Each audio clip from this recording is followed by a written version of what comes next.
K C. Vipin തയ്യാറാക്കിയ റിപ്പോർട്ടാണെന്ന് മനസ്സിലാക്കുന്നു. തെരഞ്ഞെടുപ്പിനേക്കാൾ വലിയ കടമ്പയും പിന്നിട്ടാണ് വി.ഡി. സതീശൻ കേരളത്തിന്റെ മുഖ്യമന്ത്രിയാകുന്നത്. ആരാകണം മുഖ്യമന്ത്രി എന്ന തർക്കം ഫലത്തിൽ പാർട്ടിയിലും മുന്നണിയിലും സതീശന്റെ രാഷ്ട്രീയ ഗ്രാഫ് ഉയർത്തി. സംസ്ഥാനത്തും ദേശീയ രാഷ്ട്രീയത്തിലും വേരൂന്നി നിൽക്കുന്ന കെ.സി. വേണുഗോപാലിനെ മറികടക്കാൻ ഘടകകക്ഷികളുടെ ഉൾപ്പെടെ പിന്തുണ സതീശന് ഗുണം ചെയ്തു. ഗ്രൂപ്പ് വൈരത്താൽ അകന്നുപോയ പാർട്ടി അണികളെ ഒന്നിപ്പിക്കലും പ്രഖ്യാപിച്ച വാഗ്ദാനങ്ങൾ നിറവേറ്റലും മുന്നോട്ടുള്ള പാതയിൽ വി.ഡി. സതീശന് വെല്ലുവിളിയാണ്. തിളക്കമാർന്ന ഭൂരിപക്ഷത്തോടുകൂടി UDFനെ കേരളത്തിൽ അധികാരത്തിലേക്ക് തിരിച്ചു കൊണ്ടുവരാൻ കഴിഞ്ഞില്ലെങ്കിൽ ഞാൻ രാഷ്ട്രീയ വനവാസത്തിന് പോകും. പിന്നെ നിങ്ങൾ എന്നെ കാണില്ല.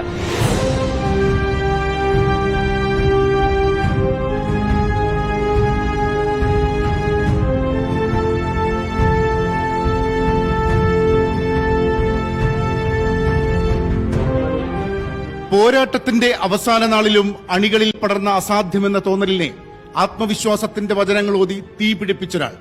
മുൻഗാമി പൊരുതിത്തോറ്റ പോർക്കളത്തിൽ അതേ എതിരാളിയെ നിരായുധനായി മുട്ടുകുത്തിച്ച പോരാളി. വാക്കിന് വാളിനേക്കാൾ മൂർച്ച കാട്ടിയ വടശ്ശേരി ദാമോദരൻ സതീശൻ.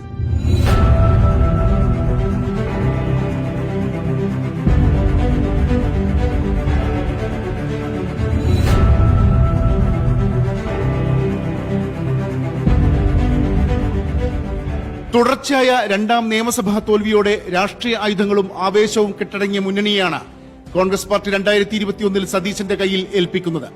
പരമ്പരാഗത ഗ്രൂപ്പ് സംവിധാനങ്ങളെ തച്ചുടച്ച് പാർട്ടിയിൽ ശുദ്ധീകരണത്തിന്റെ തുടക്കം. നിലപാടുകളിലെ കർക്കശം കൊണ്ട് കോൺഗ്രസിൽ കണ്ടുപരിചയമില്ലാത്തൊരു പാത വി.ഡി. സതീശൻ തുറന്നപ്പോൾ കല്ലിനും മുള്ളിനും കുറവുണ്ടായിരുന്നില്ല. സഖ്യസാധ്യതകളിലും സോഷ്യൽ എഞ്ചിനീയറിംഗിലും ഉപതെരഞ്ഞെടുപ്പുകളെ അദ്ദേഹം പരീക്ഷണശാലകളാക്കി. ജനപക്ഷത്തിന് വേണ്ടി സതീശൻ സ്വന്തം പക്ഷത്തെ പോലും മറന്നതിന് രാഹുൽ മാങ്കൂട്ടത്തിൽ അനുഭവസ്ഥൻ. നിലപാടിൽ വിട്ടുവീഴ്ച ഉണ്ടാകില്ലെന്നതിന് കൊടുക്കേണ്ടി വന്ന വില ഷാഫി പറമ്പിലിന്റെ മറുകണ്ഠം ചാടൽ. യുവാക്കളുടെ പടത്തലവന്മാരെ നഷ്ടമായപ്പോൾ ജൻസികളിലേക്ക് വരെ ആഴ്ന്നിറങ്ങി പുതിയ തള്ളിലെടുത്തു.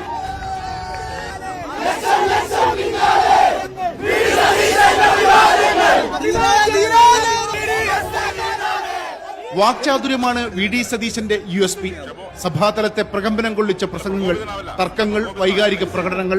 ഞാൻ മുഖ്യമന്ത്രി വീട്ടിലിരിക്കുന്നതാണ് നല്ലതെന്ന് പറഞ്ഞു. എന്റെ കാര്യം, മുഖ്യമന്ത്രി പുറത്തിറങ്ങിയാൽ ഈ നാട്ടിൽ ആർക്കും റോഡിലൂടെ സഞ്ചരിക്കാൻ പറ്റാത്തൊരവസ്ഥയുണ്ടായി. അപ്പൊ അന്ന് പറഞ്ഞു, ഞാൻ പഴയ വിജയനാണെങ്കിൽ ഞാനതിന് മറുപടി പറഞ്ഞിരുന്നു.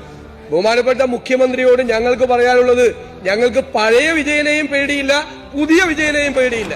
നിങ്ങളെയൊന്നും ഭയന്നല്ല ഞങ്ങൾ കഴിയുന്നത്. മൂന്നാം ഭരണം വരുമെന്ന മുറവിളികൾക്ക് പുതുയുഗം വരുമെന്ന ബദലുയർത്തി. ടീം UDF എന്ന പ്രയോഗം ഘടകകക്ഷികളെ കോർത്തിണക്കിയ ചരടാക്കി. ഇന്ദിരാ ഗ്യാരണ്ടിയെ ജനപ്രിയ വാഗ്ദാനമായി വോട്ടർമാർ ഏറ്റെടുത്തപ്പോൾ ടീം UDFന് അത് കരുത്തു പകർന്നു. 100+ ആണ് UDF. UDF 100+. എഴുതി വെച്ചോ, 100+. വെറും UDF അല്ല, ടീം UDF. നമ്മൾ 100-ലധികം സീറ്റുമായി അധികാരത്തിലേക്ക് തിരിച്ചു. കേവല ഭൂരിപക്ഷത്തിലേക്ക് കടന്നുകൂടുമോ എന്ന് ആശങ്കപ്പെടുമ്പോഴും നയിക്കാൻ ഇറങ്ങിയാൽ 100-ൽ കുറച്ചില്ല. പ്രവചനം പോലെ അത് സാധ്യമായപ്പോൾ വി.ഡി. സതീശൻ എന്ന രാഷ്ട്രീയ നേതാവിനെ ശോഭയേറി. മുഖ്യമന്ത്രിയാക്കണം എന്നാവശ്യപ്പെട്ട് ജനം തെരുവിലിറങ്ങിയത് പട നയിച്ചവൻ നാടു ഭരിക്കണമെന്ന ആഗ്രഹത്താൽ.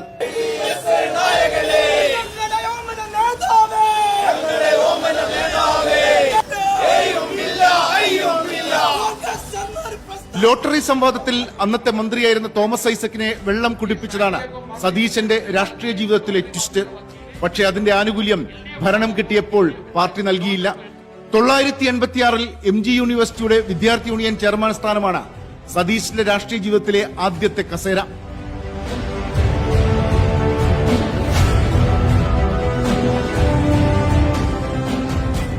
പിന്നീട് അർഹതപ്പെട്ടത് പലതും പല കാലങ്ങളിൽ നിഷേധിക്കപ്പെട്ട ഒരു നേതാവിന് കാലം 40 വർഷങ്ങൾക്ക് ശേഷം കത്തുവെച്ചതാണ് കേരളത്തിന്റെ മുഖ്യമന്ത്രി പദം.